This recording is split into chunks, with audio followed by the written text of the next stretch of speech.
May I help you, madam? Yes, I'm meeting someone here, Rich Sepulveda. I haven't seen him in a couple years, so I'm not really sure. Jessica? Hi. Well, look at you. Last time we saw each other, I think you were just turning 18. I'll prepare your table. Thank you. Well, I was so happy to hear from you when you called. Are you down here working on a story? Actually, yeah, I am. What about? Well, you know, this, that. I actually wanted to talk to you about liquidating a chunk of my portfolio. Oh, well, how big a chunk are we talking about? Well, enough to choke a horse. Seriously, though, I'm going to be living in New York for a little while, and I'm going to need some operating expenses. Oh, I see. Is there a problem, Rich? I mean, it is my money. Well, technically, no, it isn't. But you already knew that. It's not my money. Don't you remember, it's a trust in your name that your parents set up. Yes, and I'm legal now. I'm 21. Want to see my ID, Rich? I'm sorry. I thought I'd explained all this when I met with your family when you were 18. When I got the money, yes. Well, that's when you got a portion of the money. You won't get the bulk of your estate until you turn 30. 30. Right. Wow. My parents are so thoughtful, generous. You know, you misunderstood what I was saying before. I'm just kind of in a little cash crunch right now. And, you know, I'm living here in New York, and I'm not so good at budgeting. My wife has the same problem. Oh, you know us women. Anyways, I need to get my hands on just a little bit of cash, and I don't want to drag my family into it. No. I'm sure you can understand, right? Well, that shouldn't be a problem. In any event, your parents made it clear that you could use your own discretion when it came to managing these funds. I'm just playing my role as gatekeeper. And you play it so well. I need to take this if you'll excuse me.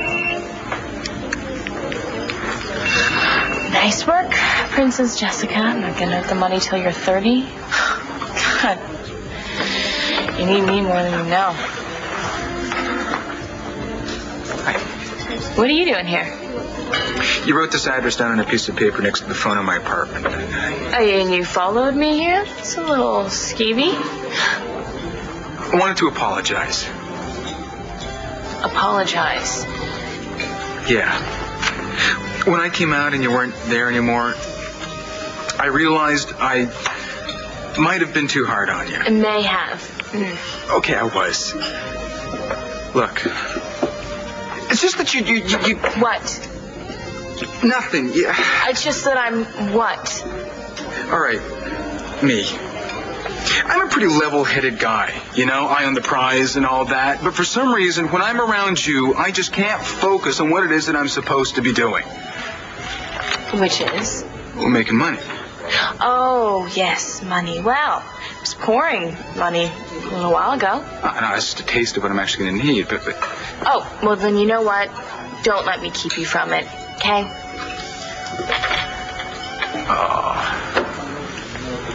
What's up, Nash? Don't you have money to stack somewhere? I worry about you, okay? I think about you. I think about what you want. I think about where you're going. Most of all, I think about who is this girl who sets me so off balance that half the time I feel like I could just fall flat on my face. So I vex you. That's it. I'll bet you vexed a lot of guys in your day. It's sweet of you to worry about me. Yeah, well, someone's got it. I'm sorry about that. Oh, looks like they've got our table. You ready, Jessica?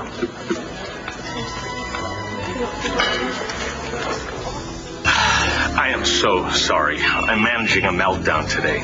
Please excuse me. That was Rich. He's my broker, and he just wanted to come in. Jessica.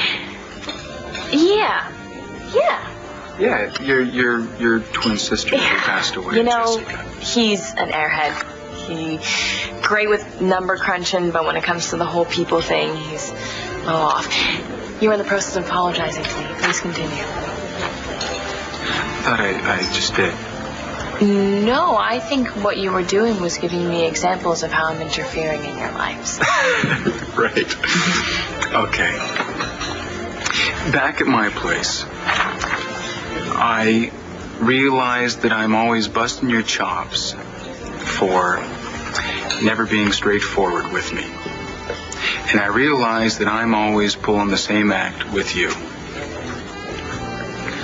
I'm just not used to spending this much time with someone. I'm sorry if there was an apology somewhere in there. I must have missed it. You're killing me. All right. I just assumed you needed some money, and I was pissed when you wouldn't take it. I crossed the line, and I'm sorry.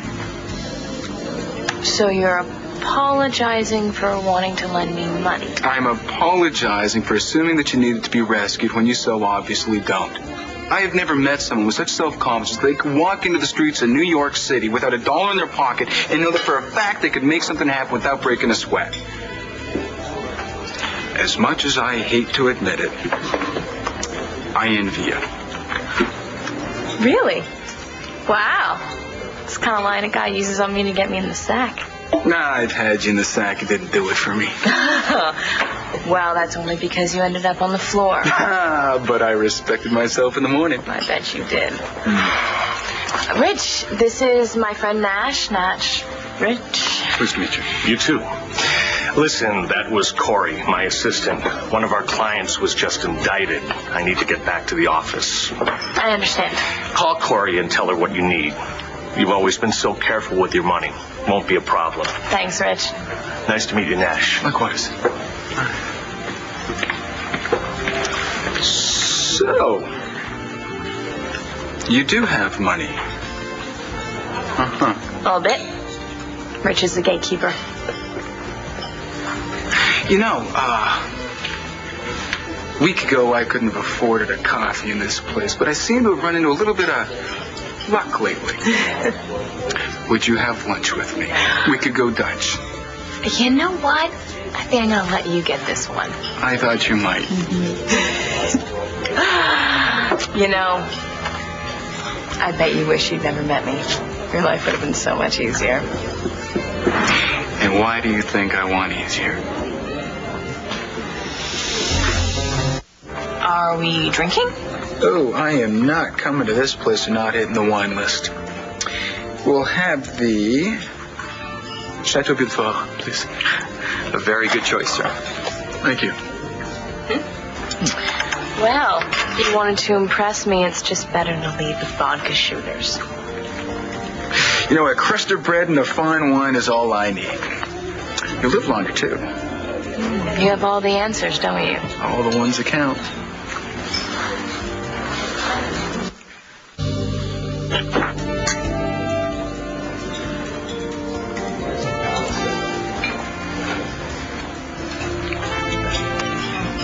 Well, what do you think? It's red? Mm-hmm. So what else does it for you? Besides wine and me. If I could see the water at Battery Park, if I could watch the sunset behind the Statue of Liberty every day, I would die a happy man. I know that money won't make me happy, but I want to be secure. I want to work hard. I want to earn what I get so that I can appreciate the finer things that I get. Like lunch with a beautiful woman. For starters. So go on.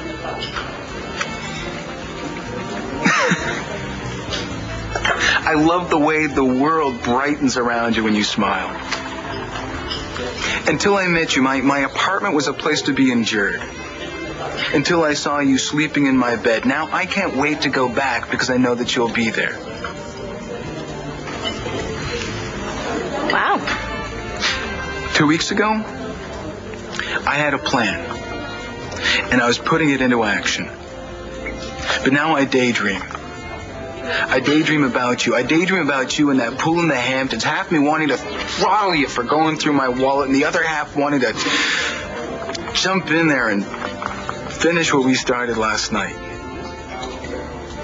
And I was just looking for somebody to party with. You know, if you would trade on your brains and your personality half as much as you rely on that smoking body of yours, there'd be no stopping you.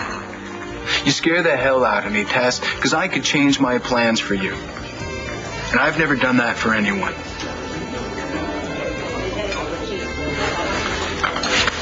Where are you going? I cannot make a speech like that and not make an exit. He's a keeper, baby. Hold on to that one.